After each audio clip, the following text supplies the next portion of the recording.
बिस्मिल्लाहिर्रहमानिर्रहीम, अस्सलाम वालेकुम। मैं हूं आपके साथ आपकी मेज़बान फलक कादिर। आपको प्रोग्राम में वार्म वेलकम करती हूं। नाज़रीन, आज जो हमारा टॉपिक है काफ़ी इंटरेस्टिंग है बिकॉज़ हम सबको जो है ये इश्यूज़ रहते हैं, लाइक यंग जनरेशन में भी इश्यूज़ रहते हैं और ओल्ड एज में भी जो है इश्यूज़ रहते हैं।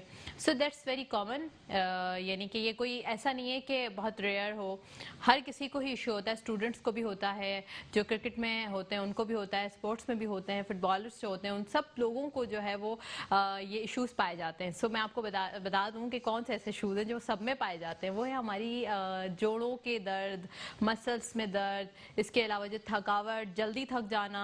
जबकि हम अब्रोड की बात करें या इंटरनेशनल लेवल पर देखें तो लोग जल्दी नहीं थकते। उनका लाइफ स्टाइल जो होता है वो इस तरह का होता है कि वो काफ़ी ज़्यादा काम करने के बाद भी काफ़ी नॉर्मल ही रहते हैं, और इसके साथ साथ जो है उनकी एक्सरसाइजेज और ये सारी चीज़ें ना उनकी रूटीन का हिस्सा होती हैं। हमारे यहाँ ये इश्यूज बहुत ज़्यादा इसलिए पाए जाते हैं कि हम लोग यानी कि हमने अपनी ज़िंदगी को इतना ज़्यादा स्टक कर दिया है। दूसरा, हम लोग एक्सरसाइजेस को या फिर फिजियोथेरेपी को, इन चीज़ों को कभी भी हम इम्पोर्टेंस नहीं दे रहे होते। हम लोग जब तक नहीं डॉक्टर के पास जाते, जब तक फिजियोथेरेपिस्ट के पास नहीं जाते, जब तक हम लोगों को क्रॉनिकली वो दर्द जो है ना ऐसा हो कि अब हम काम करने के काबिल नहीं है तभी हम जाएंगे। शुरुआत में जब हल्का फुल्का दर्द होता है तो तब हम यही कह रहे होते हैं कि बस हो जाएगा, सेट हो जाएगा, और उसके साथ साथ मेडिसिन लेना शुरू कर देते हैं। तभी से हम दवाइयाँ खाना शुरू कर देते हैं कि बस अब छोड़ो, खुद ही ठीक हो जाएगा। फिर हम जाते तब हैं डॉक्टर के पास जब हमारी जो है वो हालत काफ़ी बुरी तरीके से ख़राब हो चुकी होती है। सो आज मैंने अपने प्रोग्राम में एक डॉक्टर को मदऊ किया जो हमें बताएंगे कि फिजियोथेरेपी जो है उसकी क्या अहमियत है। छोटे बच्चों में भी, यंग जनरेशन में भी और ओल्ड एज लोगों में भी फिजियोथेरेपी का क्या रोल होता है। और उसके साथ साथ जो है जो स्पोर्ट्स मैन होते हैं या फिर जो लड़के क्रिकेट खेल रहे होते हैं तो उनके अक्सर इंजरीज हो जाती हैं, उनके या घुटनों में दर्द हो जाता है या फिर डिफरेंट तरह के उनको इश्यूज हो जाते हैं। तो उसके ऊपर हम डिटेल में बात करेंगे कि क्या क्या जो है वो कॉम्प्लिकेशंस आ सकती हैं, और इनिशियली अगर कोई दर्द आपको शुरू हुआ है तो उस पर आपको फिजियोथेरेपी करवानी चाहिए या नहीं करवानी चाहिए। डॉक्टर साहब जो है वो माशाल्लाह से डॉक्टर ईसा लेबॉर्ट्री में प्रैक्टिस कर रहे हैं, अपनी प्राइवेट जॉब भी कर रहे हैं, क्लिनिक्स भी कर रहे हैं, गवर्नमेंट के साथ भी एसोसिएशन है उनकी। सो मेरे साथ प्रोग्राम में डॉक्टर बुख्ती साहब मौजूद हैं, अकबर बुख्ती। अस्सलाम वालेकुम। Mohammad Akbar Bukhti, Mohammad Khan Bukhti. Okay, thank you so much for inviting me. I am very thankful to you. अच्छा जी, आज का आपने टॉपिक बहुत ज़बरदस्त टॉपिक आपने चूज़ किया कि स्पोर्ट्स इंजरी बहुत मोस्ट कॉमन है ये हमारे पाकिस्तान में। तो खैर बहुत ज़्यादा इसमें जो हमारे इवन जो हमारे इंटरनेशनल लेवल के जो प्लेयर्स हैं वो इस चीज़ को बहुत ज़्यादा जो है वो फेस कर रहे होते हैं। और इवन हम जब अपनी प्राइवेट प्रैक्टिस में देख रहे होते हैं तो बहुत से ऐसे हमारे पास केसेस आ रहे होते हैं जो पेशेंट्स होते हैं, यंगस्टर्स होते हैं जो कंप्लेन लेके आ रहे होते हैं, लाइक आपकी हैमस्ट्रिंग पुल हो गई और आपका काफ मसल्स पुल हो गए, आपके जो है शोल्डर की इंजरीज हो गई। ये मोस्ट कॉमन इंजरीज होती हैं हमारी स्पोर्ट्स के अंदर, जिनसे जो है वो हम डील कर रहे होते हैं। बच्चों में आपने जिक्र किया, आजकल स्कूल्स जो हैं वो आफ्टर कोविड जो है वो ओपन हो चुके हैं, और बच्चों के जो है आपको पता ही है कि कितने जो है वो दोबारा से बैग्स, उनके बैग्स वो बैग्स जो है वो एक साल तक बच्चे घर पे थे, अब एक साल बाद जो है वो दोबारा से उनका स्कूल जाने के स्टार्ट हुआ है। तो वो उनके पोस्चर पे जो है वो बहुत ज़्यादा जो है वो स्ट्रेस उस पर वो कर रहा है, अपना पार्ट प्ले कर रहा है उसका। तो बच्चों के पोस्चर जो है वो ख़राब हो रहे हैं ओल्ड एज। आज का टॉपिक आपका बहुत ही ज़्यादा इंपॉर्टेंट है। Thank you so much for inviting me here. Okay doctor साहब, जैसे कि मैंने अपने प्रोग्राम में शुरू में ही बोला कि यहाँ पर लोग जो हैं यानी पाकिस्तान के अंदर, खैर मैं ये नहीं कह रही हूँ कि यहाँ के लोग अवेयरनेस उनको नहीं है, बट हम थोड़े बहुत सुस्त हैं। जब कभी हमें हल्का फुल्का दर्द शुरू होता है तो हम उस चीज़ को निग्लेक्ट कर रहे होते हैं, इग्नोरेंस कर रहे होते हैं उस चीज़ को। जबकि हम लोग प्राइमोडियल पर या हम लोग जो है प्रिवेंटिव मेडिसिन पर काम नहीं करते। अगर हम लोग अपने मसल्स की रेगुलरली एक्सरसाइज करते रहें, या फिर हम लोग अच्छे तरीके से योगा करते रहें, या फिर हल्का दर्द आपको स्टार्ट हुआ है ना, डॉक्टर को आपको कंसल्ट कर लिया, फिजियोथेरेपिस्ट को, तो आप बड़ी इंजरी से, जैसे कि स्टेजेस होते हैं ना हड्डियों के भी खराब होने के या उनके भी दर्दों के, तो ये वाली चीज़ जो है हमारे यहाँ लोगों में नहीं। इसीलिए यहाँ पर जो आर्थराइटिस है या फिर जोड़ों का दर्द है या फिर घुटने बदलने वाला जो रेट है वो बहुत हाई है। बहुत सारे लोग जो है 40 की उम्र पर जाते हैं और उनका जो है वो ये वेयर एंड टियर स्टार्ट हो जाता है। एग्जैक्टली अच्छा देखिए इसमें मेन प्ले क्या होता है, सर ने बहुत अच्छा कहा कि हमारे क्या होता है कि हम जिस भी अगर फॉर एग्जांपल हम एक स्पोर्ट्स की बात कर लेते हैं तो किसी भी आप कोई भी स्पोर्ट्स लें, आप क्रिकेट ले लें, आप फुटबॉल ले लें, आप हॉकी ले लें, आप रग्बी ले लें, इसमें क्या होता है कि आप अब्रॉड में जो है आप फॉरेन कंट्रीज के अंदर वहाँ के प्लेयर्स को जो है आप जहाँ मैच खेल रहे होते हो उस जगह के अकॉर्डिंग टू एटमॉस्फेयर कि वहाँ पे टेम्परेचर क्या चल रहा है, ठीक है, उसके उस टेम्परेचर में फॉर एग्जांपल एक आइलैंड का प्लेयर है वो पाकिस्तान में आके खेल रहा है तो उसको बेसिकली हम वहाँ पे जो है वो उसकी जो ट्रेनिंग हो रही होती है वो अकॉर्डिंग टू पाकिस्तान के टेम्परेचर हो रही होती है। या पाकिस्तान में आप इस एटमॉस्फेयर में खेलोगे तो आपकी बॉडी जो है वो इतना एग्जॉस्ट करेगी, आपका इतनी एक्सेसिव स्वेटिंग हो रही होगी, तो उनकी जो बॉडी की प्रिपरेशन है, उनके मसल्स की जो प्रिपरेशन है वो अकॉर्डिंग टू जो आपके जो है वो हम उसमें प्लान चल रही होती है। अब ये क्या होता है हमारे यहाँ इसमें हम क्या कहते हैं कि फॉर एग्जांपल आज एक अचानक से एक बंदा आता है, ठीक है, अब ज़्यादा एक प्लेयर को दोबारा फील्ड में आने के लिए प्रॉपर्ली प्रिपेयर होना चाहिए, उसके जो है आपको कार्डियो सिस्टम उसका स्ट्रांग हो ताकि वो पूरा एक लीग खेल सके, उसका जो मसल अपना क्या कहते हैं मस्कुलेटर सिस्टम जो है उसका बॉडी का वो इतना ज़्यादा बिल्डअप हुआ हो ताकि जब अगर वो लॉन्ग इनिंग्स खेल रहा है तो उसके मसल जो है वो जल्दी पुल ना हो।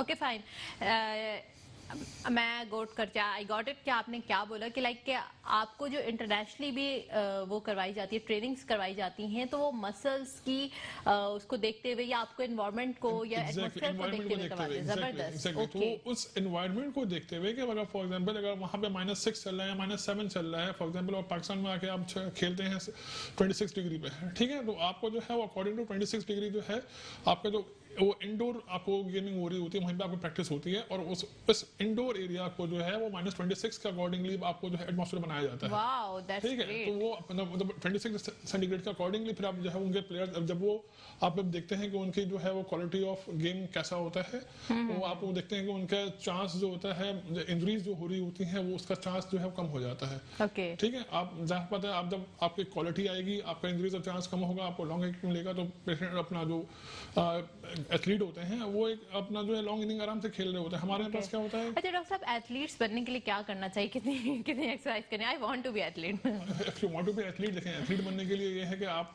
कौन से एक स्पोर्ट्स में जा रहे हैं, ठीक है, पर्टिकुलर आपको आप वैसे भी अपनी लाइफ में एथलीट बन सकते हो, like if you do exercise. हाँ, आपको देखें एक्सरसाइज का वो करना है तो आप नॉर्मली आप एक अपना रखें कि आपने अपने अपने लिए इन 24 घंटों में से एटलीस्ट आप जो है वो 1 घंटा रखें। ठीक है, उस 1 घंटे में आपने अपना बना लें डेली का कि आपने आज जो है वो वॉक करनी है, आज आपने ब्रिस्क वॉक करनी है, आपने जिम जाना है, ठीक है, एक दिन आपका स्विमिंग बहुत जबरदस्त एक्सरसाइज हमारी पूरी जनरलाइज एक्सरसाइज होती है, आपके कार्डियो सिस्टम उसमें बहुत ज्यादा स्ट्रांग हो रहा होता है, तो आपने अपने जो है वो स्विमिंग करनी है, आपने इतनी ब्रिस्क वॉक करनी है, आपने आजकल कराची में साइकिलिंग बड़ी जबरदस्त आजकल बहुत ज्यादा ट्रेंड आ रहा है हमारे यहाँ, बहुत हेल्दी अच्छा है वो ट्रेंड आया हुआ है कि आप साइकिलिंग कर सकते हैं। तो साइकिलिंग है, आपकी जिम है, डेली आप एटलीस्ट जिम में अपने 45 मिनट स्पेंड करें, तो आपके लिए जो है टोटल आपके जो है सिर्फ नहीं कि नॉट फॉर द एथलीट, आप अपने प्रोफेशनल लाइफ में भी अपने आप को साउंड एंड फिट फील कर रहे होते हैं। ठीक है। अच्छा डॉक्टर साहब, जैसे कि आपने बात की कि आप एथलीट बन सकते हो, कोई भी लाइक एथलीट का थोड़ा मतलब भी लोगों को बता दें कि होता क्या एथलीट और क्या फायदा होता है एथलीट बनने का। The person who can play, who can game, who can part in any game activity, then he can call himself as a athlete person। अब athlete person अब गेमिंग जो है वो डिफरेंट आपके टाइप्स की होती हैं। अब आपके जो है हमारे यहाँ ओलंपिक्स में जा रहे होते हैं, ठीक है, तो उनके जो है वो आपके लॉन्ग रन हो गया, आपका जो है शॉर्ट डिस्टेंस रेसिंग हो गई, आपकी जो है वो आप क्रिकेट गेम्स वगैरह हैं। The person who can play his role in any game, he is an athlete. या और इसके अलावा मैं और भी एडिशन कर दूं कि जो लोग मुसलसल तौर पे एक्सरसाइज करते हैं या फिर उनका वर्किंग जो वो होता है लाइक जो उनका टाइम टेबल होता है या स्केड्यूल जो होता है वो काफ़ी टफ होता है, तो उनके साथ साथ उनका जो हार्ट होता है वो एडॉप्टेशन की तरफ चला जाता है। अब आपका हार्ट जो है, पहले आप कभी स्ट्रेस्ड होते हैं, एंजाइटी में होते हैं, या फिर आप लोग जो है लाइक जब भाग रहे होते हैं, फाइट एंड फ्लाइट कंडीशन में होते हैं, तो आपका हार्ट जो है वो टेकिकार्डिक की तरफ जा रहा होता है, हार्ट रेट बढ़ना शुरू हो जाता है। That's very very you know कि ये आपके लिए नुकसानदेह हो सकता है। तो जो एथलीट होते हैं, जो एथलीट्स लोग होते हैं, तो उनके लिए फ़ायदा या एडवांटेज ये होता है कि उनका हार्ट जो होता है वो एडाप्टेशन की तरफ चला जाता है। फिर जब कभी एंजाइटी हो रही होती है या वो भाग रहे होते हैं या दौड़ रहे होते हैं या उनका बहुत ज़्यादा स्ट्रेसफुल काम भी होता है, तो वो यानी कि एक क्या कहते हैं parasympathetic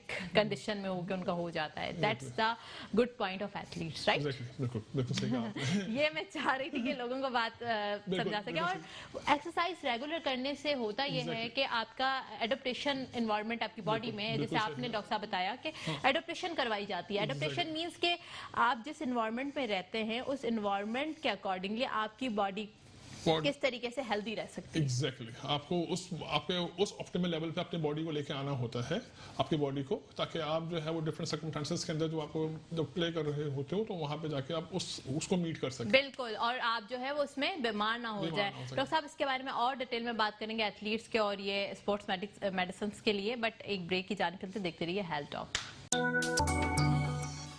welcome back after the break. आज हम बात कर रहे थे फिजियोथेरेपी की, इसके साथ साथ जो है बॉडी एडेप्टेशन के लिए भी बात कर रहे थे कि जब कभी आप अपनी बॉडी की एक्सरसाइजेस को बढ़ा देते हैं, अपनी लाइफ स्टाइल को चेंज कर रहे होते हैं, हेल्दी लाइफ स्टाइल को आप अडॉप्ट कर रहे होते हैं, तो ये आपकी आगे वाले वक्त के लिए देखें।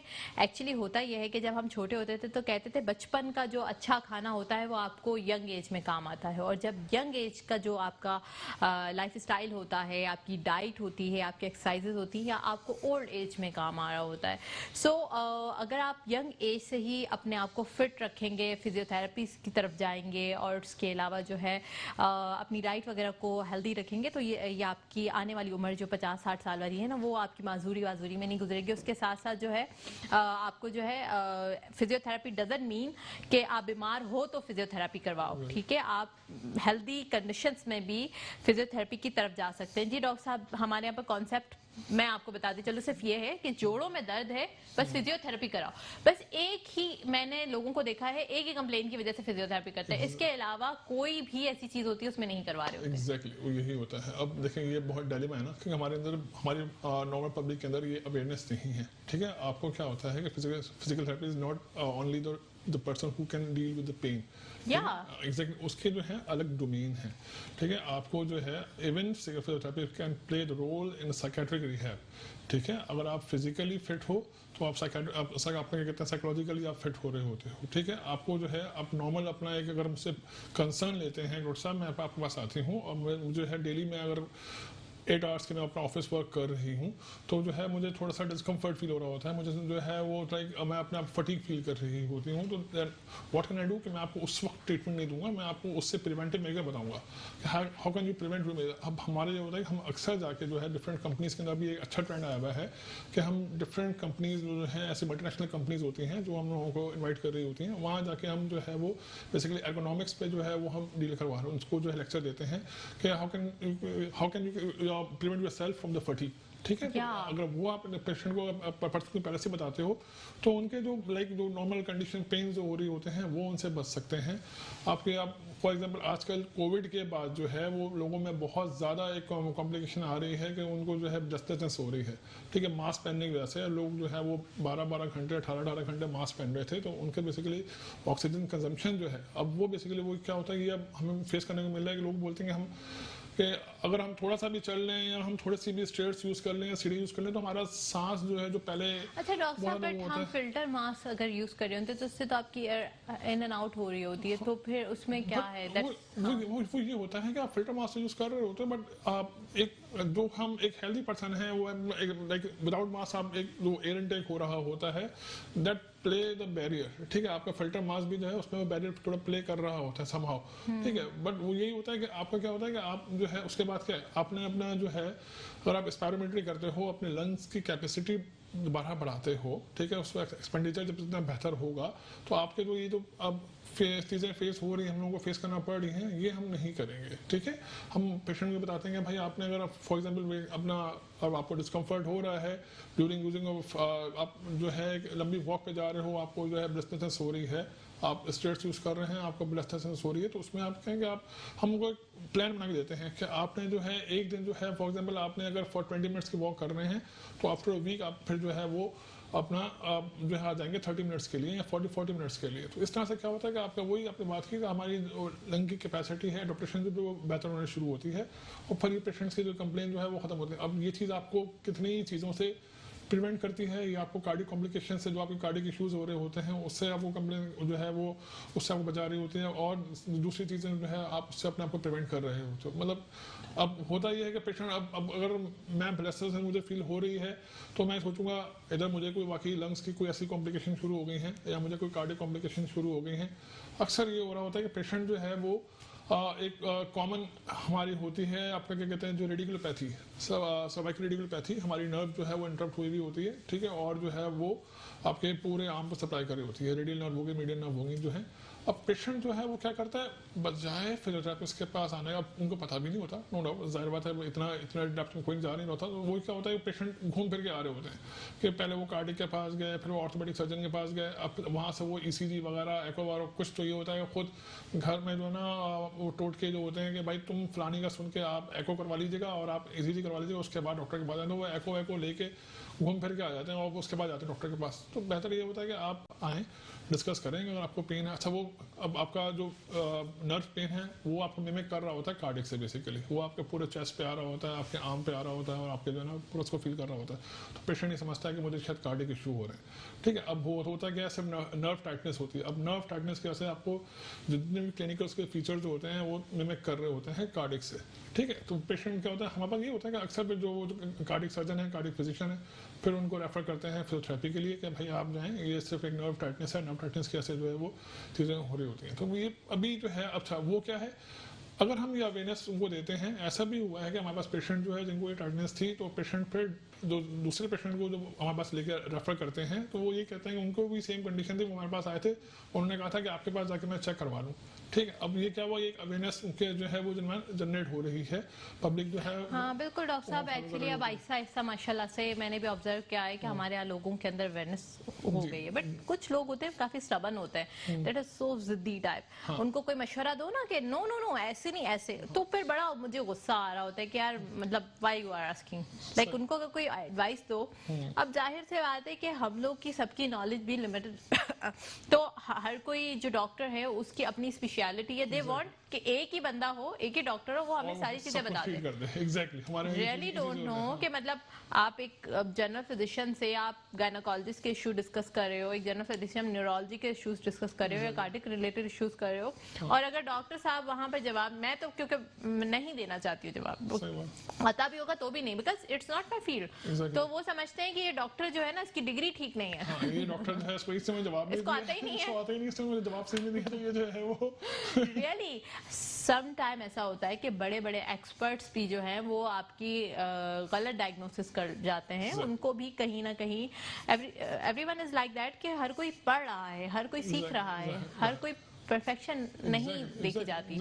तो ये स्टबन वाला जो पार्ट है ना हमारे आवाम का, ये बड़ा मुझे अजीब सा लगता है कि वो एक चीज पे जो फिक्स हो जाते हैं कि वो ही करेंगे और उनके पास था इसका इलाज ये चीज ऑब्वियस सी बात है। और जो फिजियोथेरेपी है डॉक्टर साहब, उसकी भी एक बहुत बड़ी यू नो के फील्ड है, अहमियत है, आप लोग की भी सब स्पेशलिटीज हैं, अगर आप लोग चाहें तो स्पोर्ट्स में जा सकते हो या फिर एंटीनेटल केयर की स्पेशलिटीज हैं या लंग्स की स्पेशलिटीज हैं, रिहैब है, स्पोर्ट्स रिहैब है, कार्डिक रिहैब है, डायबिटिक रिहैब है, पीट्स रिहैब आ जाती है, सबसे मेन जो आपके न्यूरोलॉजिकल रिहैब है, ऑर्थोपेडिक रिहैब है, जेरियाट्रिक रिहैब है, जो अब हम ओल्ड एज में पेशेंट जो है काफ़ी ज़्यादा हो रहे होते हैं कि पेशेंट जो है अक्सर अपने जो है अब आफ्टर 60-70 जो है वो डॉक्टर साहब उसको जो निगलेक्ट करो जी, उसमें तो आपको हार्मोनल का भी बड़ा प्रॉब्लम आ रहा होता है ना, अगर मेल है तो उसको भी और फीमेल है तो उसको भी, and even we don't know it. Exactly, अब हम कहते हैं कि बड़ी एज में लोग थोड़ा बहुत चिड़चिड़े हो जाते हैं, गुस्सा उनको आता है,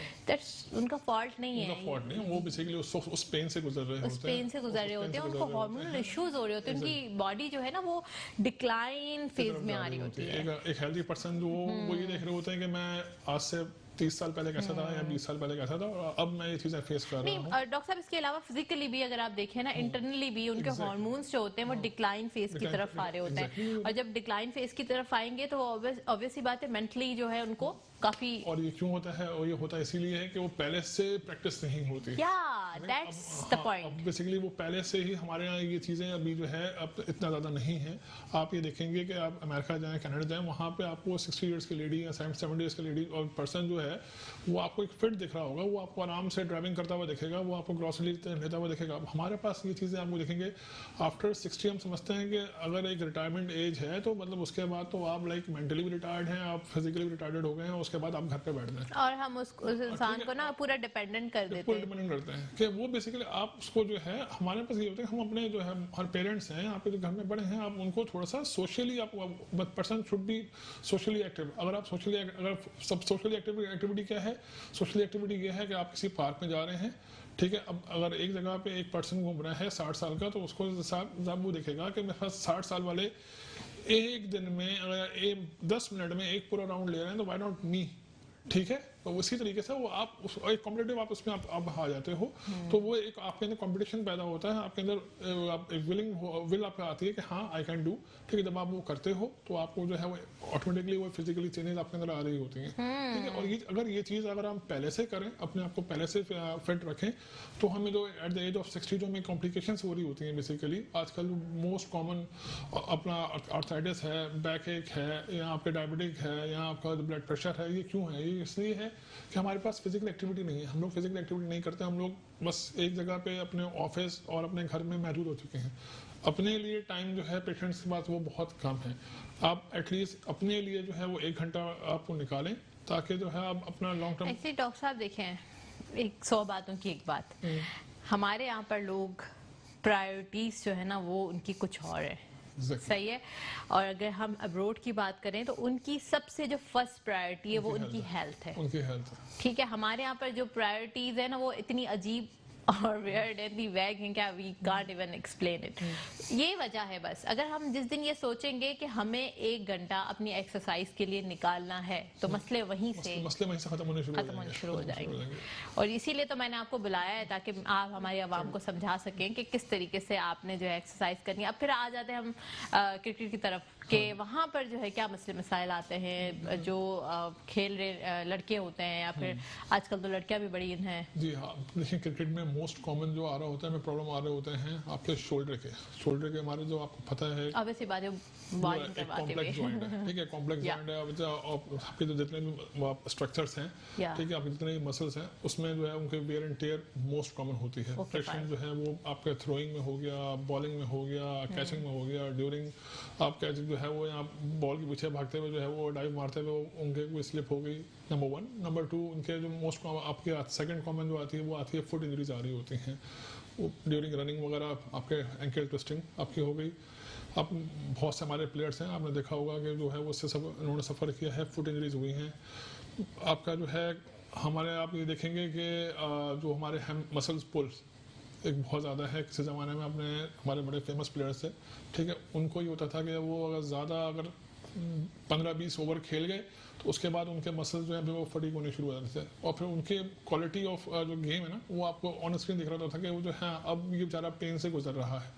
अब वो होता ही क्या है कि प्रिपरेशन नहीं है ना, आपने उसको जो है वो फ़ौरन से एक लीग में लगा दिया, या आपने उसको रेस्ट ही नहीं दिया। अगर मैं जो हूँ 3-4 लीग लगातार खेल रहा हूँ और मैंने अपनी बॉडी को रेस्ट नहीं दिया, तो जाहिर बात है वो उसमें जो है वो फटीग होने शुरू हो जाएगी, ठीक है। इसी तरीके से आप जब किसी फील्ड में जा रहे होते हैं तो आपको जो है पहले प्रॉपर हम ये कहते हैं कि भाई how to prevent from these things, ठीक है। अगर आप अब सॉरी, एक और इंजरी आपकी मोस्ट कॉमन हमारी डिक्वेरियन सिंड्रोम होती है, जो हमारे थंब में आपका कार्पोमेटिक अपना क्या कहते हैं मेटाकार्पोफ्रेंजियल जॉइंट्स पे होती है, आपके जॉइंट पे। अब ये जो है वो आपके बैट्समैन में बहुत कॉमन है, उनमें बहुत ज़्यादा हो रही होती है। वो उसकी आपके जो है हमारे मतलब आप समझ लें कि पूरी आपकी बायोमैकेनिक्स जो है ना वो कहीं ना कहीं आपको जो है वो अफेक्ट कर रही होती है अगर आप फिजिकली फिट नहीं है। बिल्कुल सही कह रहे हैं डॉक्टर साहब। इसके ऊपर डिटेल में बात करेंगे। इसके साथ साथ जो है मैं आपको ये भी पूछूंगी कि फ्लेक्सिबिलिटी कैसे, क्योंकि आप इंजरी तभी होगी जब आपकी फ्लेक्सिबिलिटी नहीं होगी। एक ब्रेक की जान करते हैं, देखते रहिए health talk. Welcome back after the break. हम बात कर रहे थे फिजियोथेरेपी की, एंड इसके साथ साथ जो है हम स्पोर्ट्स मेडिसिन एंड इसके अलावा ये जो हमारी बॉडी एडप्टेशन की भी बात कर रहे थे कि कैसे फ्लेक्सिबिलिटी लाई जा सकती है, कैसे जो है वो आप अपने आप को एक्टिव कर सकते हो और आगे वाली आने वाली उम्र के लिए भी आप अपने मसल्स को कितना हेल्दी कर सकते हैं। जी डॉक्टर साहब, हम बात कर रहे थे, आपने बताया बहुत सारे सिंड्रोम्स एंड डिफरेंट तरह की complications, but I want to know कि कैसे जो है आप अपनी बॉडी के अंदर फ्लेक्सिबिलिटी लेकर आ सकते हैं? क्या रेगुलर एक्सरसाइजेस से, मेडिसिन से, किस तरीके से? देखें, आपकी फ्लेक्सिबिलिटी जो है डिपेंड करती है आपकी मसल लेंथ पे, ठीक है। How much you can muscle can be elongation, आप एलोंगेट कितना होता है, मसल की लेंथ कितनी बेहतर होती है। अच्छा, मसल की लेंथ डिपेंड करती है कि आप अपनी बॉडी की कितनी अच्छी स्ट्रेचिंग कर रहे होते हैं, ठीक है, बिफोर द गेम और आफ्टर द गेम, ठीक है। आपकी स्ट्रेचिंग, आप अपने प्रॉपर स्ट्रेचिंग होगी तो आपकी जो है वो फ्लेक्सिबिलिटी बढ़ेगी। फ्लेक्सिबिलिटी बढ़ने को और कौन सी चीज़ लिमिट कर रही होती है कि आपके मसल की कंडीशनिंग। मसल कंडीशन क्या है? प्रॉपर डाइट, ठीक है, आपका जो है वो आपका क्या कहते हैं इलेक्ट्रोलाइट्स जो हैं वो पूरा बैलेंस हो, ठीक है, हाइड्रेटेड आपकी मसल्स हों, ठीक है, और आपके प्रोटीन जो है वो आपकी जो है एज पर रिक्वायर्ड अमाउंट जो है वो उसको मिल रहा हो। जबरदस्त डॉक्टर साहब, हम बता देते हैं हमारे व्यूवर्स को, प्रोटीन हो गए, प्रोटीन्स बहुत ज्यादा होने चाहिए आपकी डाइट के अंदर। प्रोटीन्स जो है वो फिश में होते हैं, पल्सेस में होते हैं, एग में होते हैं, आपकी जो है नट्स में होते हैं, हमारी दालें हैं, हम दालें। अच्छा चले, अब हम महंगे वाली चीजों की बात नहीं करते, सस्ती वाली चीजों पे आ जाते हैं। तो दालों में बहुत ज्यादा प्रोटीन्स होते हैं, बल्कि मेरे ख्याल से सबसे ज्यादा हाई अमाउंट दालों में ही, पल्सेस में ही पाया जाता है प्रोटीन का। अच्छा, उसके अलावा जो है वो पानी पानी का जो इस्तेमाल है वो भी आपकी बॉडी के अंदर इलास्टिसिटी एंड आपकी जो लाइक वैसे भी हेल्दी करता है, पानी करता है, आप आपकी बॉडी को हाइड्रेट रखता है। हाइड्रेटेड रखता है। पानी सिर्फ आपकी किडनी के लिए नहीं, पानी आपकी पूरी बॉडी के लिए। ऑब्वियसली बात है, जो डायबिटिक पेशेंट्स होते हैं, इवन कोविड के पेशेंट्स के लिए कितना कहा जाता था कि आप हाइड्रेटेड रहे। और तीसरी चीज आपने क्या बताई? स्ट्रेचिंग। ओके, तो देखें डॉक्टर साहब, आप तो बड़ी ब्लेसिंग है हमारे लिए और हमारे व्यूवर्स के लिए भी कि कितनी अच्छी आपने बातें बता दी कि अगर आप बॉडी एडप्टेशन के लिए जाना चाहते हैं तो आपने एक्सरसाइजेस करनी है, आपने प्रोटीन्स का इस्तेमाल ज़्यादा से ज़्यादा करना है और जो है वो हाइड्रेटेड रहना है। अच्छा, इसके अलावा जो है वो जो चीज़ें नहीं खानी चाहिए वो भी बता दें। जो चीज़ें नहीं खानी चाहिए आपकी कोल्ड ड्रिंक्स, ठीक है, आपके जितने I really don't like the cold drink. बाकी चाय का प्लीज मत बोलिएगा। चाय तो खैर मैं भी ना, बट ये कोल्ड ड्रिंक जो है वो बेसिकली वो आपके बॉडी को जो है तबाह कर रही होती है, इतना अच्छा डैमेज कर रही होती है, शायद कोई और चीज कर रही हो, ठीक है जी। अच्छा, तो फिर ये क्यों हम लोग इतना ज्यादा इसको मतलब हर जगह हमने रखा हुआ है कोल्ड ड्रिंक्स को, क्यों खत्म नहीं करे कोल्ड ड्रिंक्स? ये तो हमारी बेसिकली पॉलिसीज मेकर को चाहिए कि इस चीज को देखा जाए। अब कोल्ड ड्रिंक्स जो है वो हमारे बहुत ज़्यादा डैमेज कर रही है हमारी यंगस्टर्स को। आप देखेंगे वो हमारी बोन में, अगर आप फिर से देखा जाए तो वो बेसिकली ऑस्टियोपोरोसिस करवाने में हमारे जितने भी कोलाज हैं ये बहुत मेजर रोल प्ले करते हैं, ठीक है जी। अच्छा, वजह क्या है, क्या होता है उसके अंदर, ये भी बताया हमारे? वो डायरेक्टली आपके बोन का अफेक्ट करती है, बोन में ऑस्टियोपोरोसिस करवा रही होती है, ऑस्टियोपोरोसिस फॉर्मेशन होती है तो बोन की जो स्ट्रेंथ है वो कम होगी। अब एक आप वही देखते हैं कि यंग बच्चा जो है वो अगर गिर के फ्रैक्चर हो जाए और उसका आप जब हिस्ट्री लेंगे तो क्या है वो जी खाने से पहले वो उसको कोल्ड ड्रिंक चाहिए, रात में जो है वो एक ज़रूर कोई ना कोई कोल्ड ड्रिंक जो है वो पी के जो है कोई कोला जो है वो पी के सोते थे। अब और उसका डाइट में आपको नहीं है, दूसरा डाइट इंटेक उसका ख़राब हो, उसका जो है वो लाइक आपका यही मिल्क वगैरह मिल्क इंटेक ना हो, डेयरी अपने जो है उसका इंटेक ना हो रहा हो, ये करवाएगा। अफेक्ट क्या करेगा आपके जो है जितने भी ये चीज़ें हैं क्या कहते हैं जंक फूड्स हैं ये उसको अफेक्ट करेंगे। आपके दूसरी और चीज़ें जो होती हैं रिगार्डिंग आपके दूसरे ऐसे ही अब अल्कोहल हो गया और दूसरी चीज़ें होती हैं स्मोकिंग ये आपको जो है वो उतना ज़्यादा ही डिक्लाइन में लेके जा रही होती है जितना ज़्यादा आप ज़्यादा स्मोकिंग करेंगे। ऑब्वियसली बात है, व्हेन यू आर लाइक आपने एक हथौड़ा हाथ में पकड़ा हुआ है and then you are like उसको आप हैमर को मार रहे हो ऑब्वियसली टूटेगा ना। तो ये आप लोग कर रहे हैं अपने साथ, तो आप ये अब फिर सोचे कि क्या हाल होगा कि आप अपने स्टमक में चीजें डाल रहे हैं और वो अनहेल्दी और डेलिबरेटली डाल रहे हैं। आपको पता है कि कितनी नुकसान है। आपकी बॉडी तो चलिए डिफेंस करना चाह रही है मगर आप उसको क्या कर रहे हैं उसको बार बार उसको कह रहे हैं नहीं तो मेरे से लड़ना है और जो है वो खत्म होना है। मतलब ऑब्वियसली बात है, ये बहुत मुश्किल मरहले होते हैं लोगों को ये समझाना कि आप कोल्ड ड्रिंक को छोड़ दें, आप जो है वो स्मोकिंग को छोड़ दें, Exactly. या फिर आप ऐसी चीज़ों को छोड़ दें जो आपकी बॉडी को बहुत मुझे गुस्सा भी आ जाता है, पर मैं क्या करूँ, लोग एडिक्टेड हो जाते हैं, तो फिर उनको समझाना जो है वो काफ़ी डिफिकल्ट। काउंसलिंग वो हमारे पास प्रॉपर इसकी वो तो डेफिनेटली ये चीज़, डॉक्टर साहब बट काउंसलिंग, ये चीज़ एक कॉमन है, लोगों की साइकी है, आप उसको जो है वो अब फॉरन में भी देखिए इनिशियली ही जब प्रिवेंशन पर बात, हम कहते हैं कि एडिक्शन के बाद आप काम करो। एक इंसान एक चीज का आदी हो चुका, आप उसको बहुत मुश्किल है, हो सकता है आप उसको छुड़वा सकते हो चीजें, पर आप इनिशियली ही ऐसी पॉलिसीज बनाए ना कि वो उस चीज तक पहुंचे ही ना। वो यहाँ तक आए ना, ताकि कोई उसको जो है उस तक अपना अप्रोच कर सके। जैसे कि छालिया, गुटखा पान, स्मोकिंग और ये चीजें, ये अगर मिलना ही बंद हो जाए तो कौन लेगा? सही बात है, अगर ये नहीं मिलेंगे डेफिनेटली आप जो है उससे सब अपने आप को डाइवर्ट होगे नहीं, और जब आपको डाइवर्ट नहीं होगे आप हेल्दी उस पर आप जाओगे।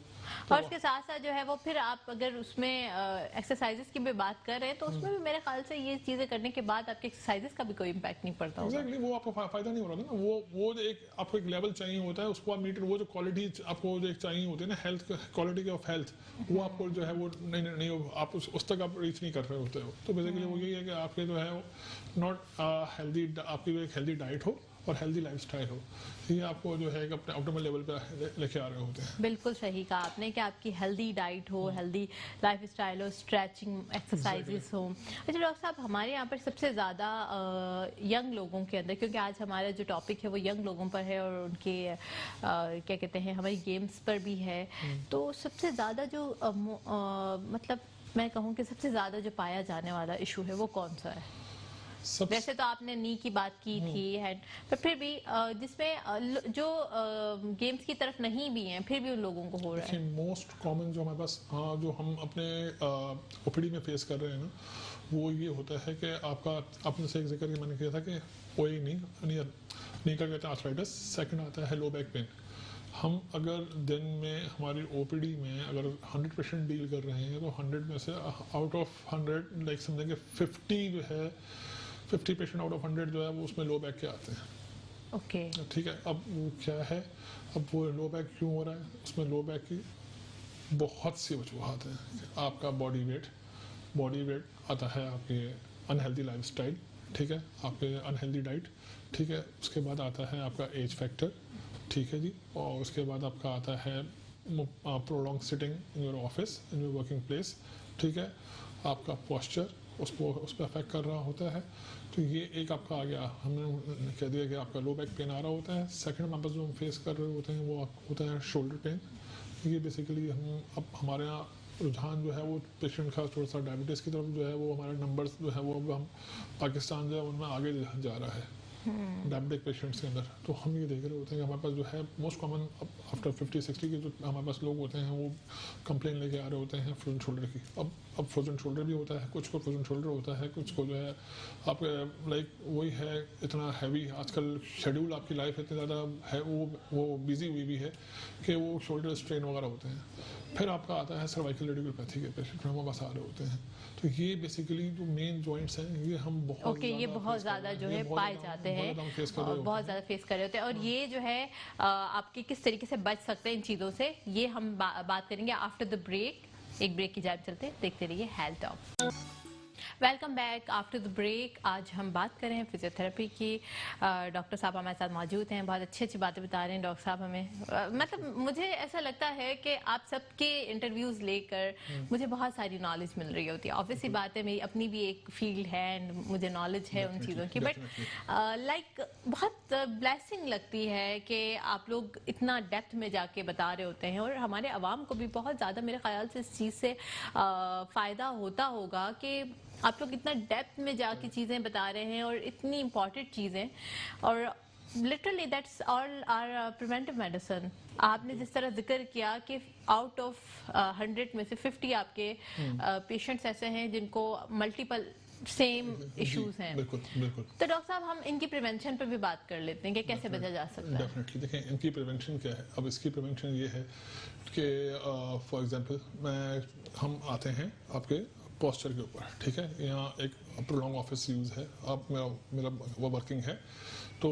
अब मुझे करना क्या है कि मैं जब अपना ऑफिस में बैठ रहा हूँ तो मेरी जो सीट है और मेरी जो टेबल है इसकी बेसिकली एक हाइट आपकी हो, ठीक है, आपकी हाइटेड हो वो आपका जो है वो बेसिकली वो क्या होता है, अब हाइटेड क्यों हो, आप जब टेबल वर्क कर रहे हो, अगर आप फाइलिंग वर्क कर रहे हो उस पर, तो आपका पोस्चर बेटर ऐसा हो, आपने उस पर ऐसे काम करना है, ठीक है। अब क्या है, मींस आपकी टेबल हाइटेड हो, ठीक है, आप टेबल हाइटेड कर लेंगे तो आपका क्या होगा, तो आपका जो स्पाइन का जो बेसिकली कर्वेचर है वो उसको हेल्प कर रही होगी। ओके, ये हमारे व्यूवर्स को मैं अगेन एक बार रिपीट करके बता दूं कि जहां आप काम कर रहे हैं, if you are working in offices, so आप अपना अगर नहीं है तो आप एक एप्लीकेशन लिखकर बोल दे भाई हाइटेड हमें जो है वो हमारी वो होनी चाहिए, टेबल होनी चाहिए, ठीक है।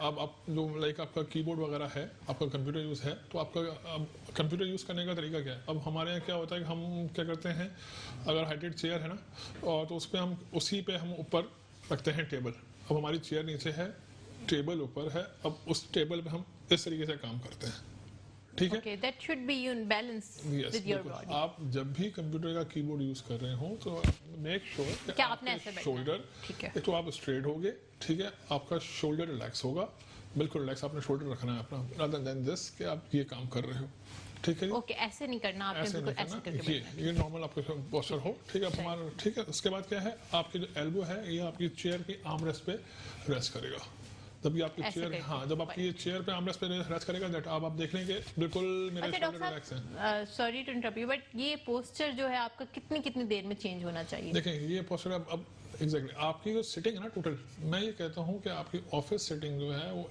आपने मैक्सिमम अपनी रखनी है 30 मिनट्स के लिए।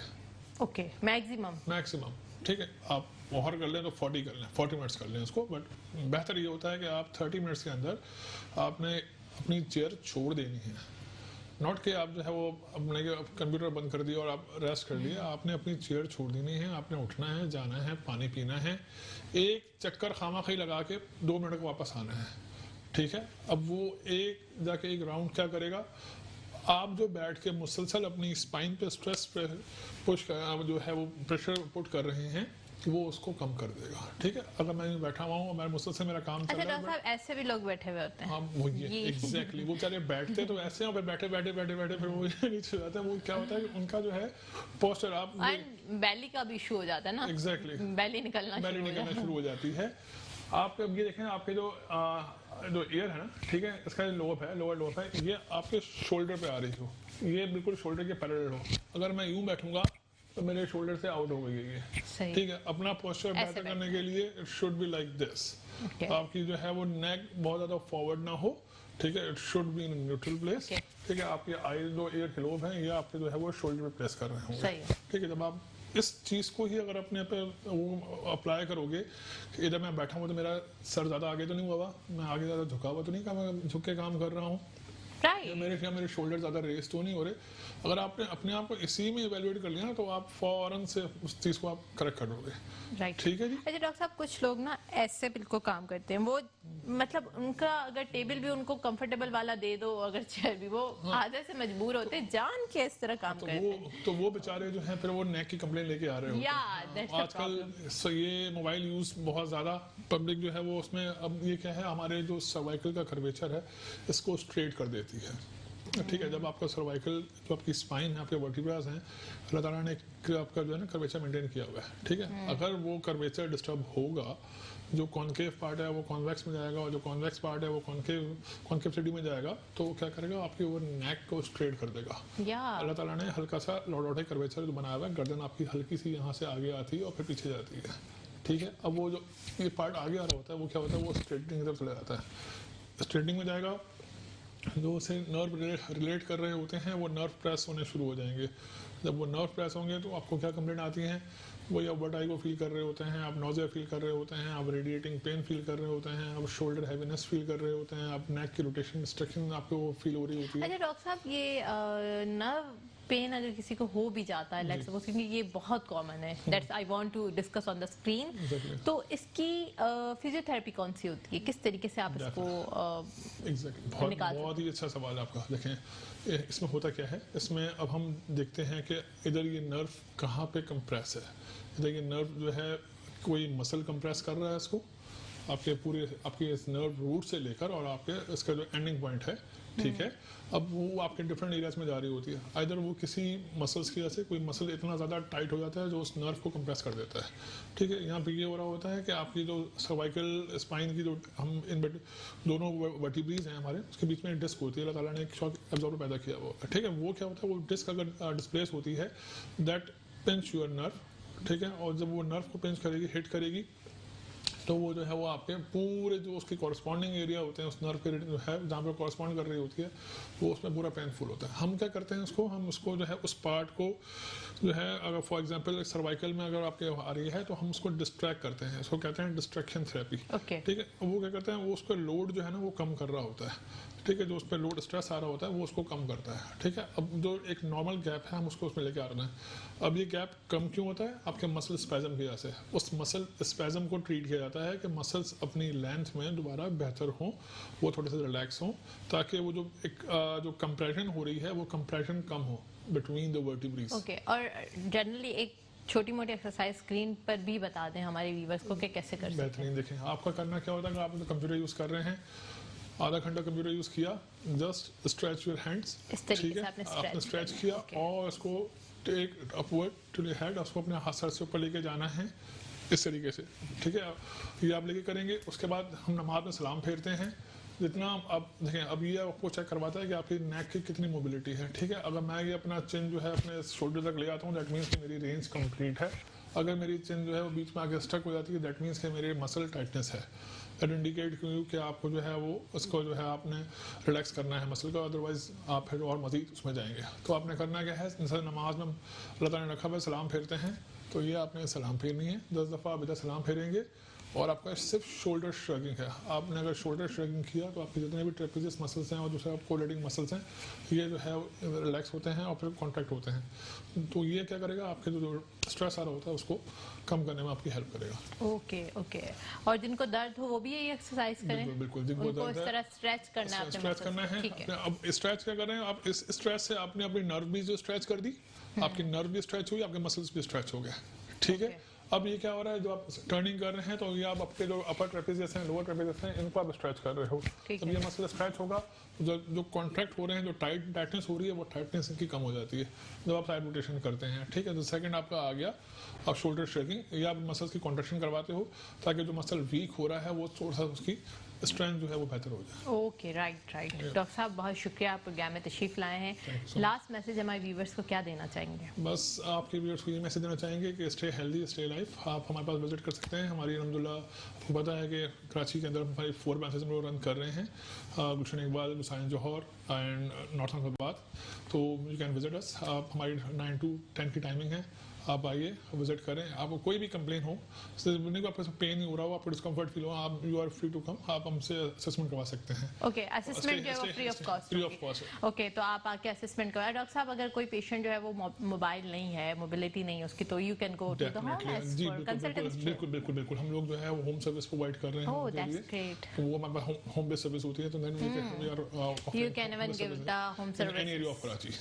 Any area of Karachi, that's आपका कोई रिमोट एरिया है, कोई भी है, कोई भी एरिया, हम वहाँ पे जो है हमारी तरफ जो हमारी टीम है वो 15% जो है ही विल रीच इंशाल्लाह। That's great. डॉक्टर साहब बहुत शुक्रिया, आप लाए प्रोग्राम में तशरीफ लाए एंड बहुत सारी अच्छी अच्छी बातें बताई हमारे व्यूवर्स को। सबसे अच्छा जो है वो आपका मुझे पार्ट ये लगा कि आपने एक्सरसाइजेस भी बता दी करके, तो ये ज़रूरी था हमारे व्यूवर्स के लिए। अपनी मेज़बान फलक कादिर को इजाज़त दीजिए, बहुत शुक्रिया, अल्लाह हाफिज़।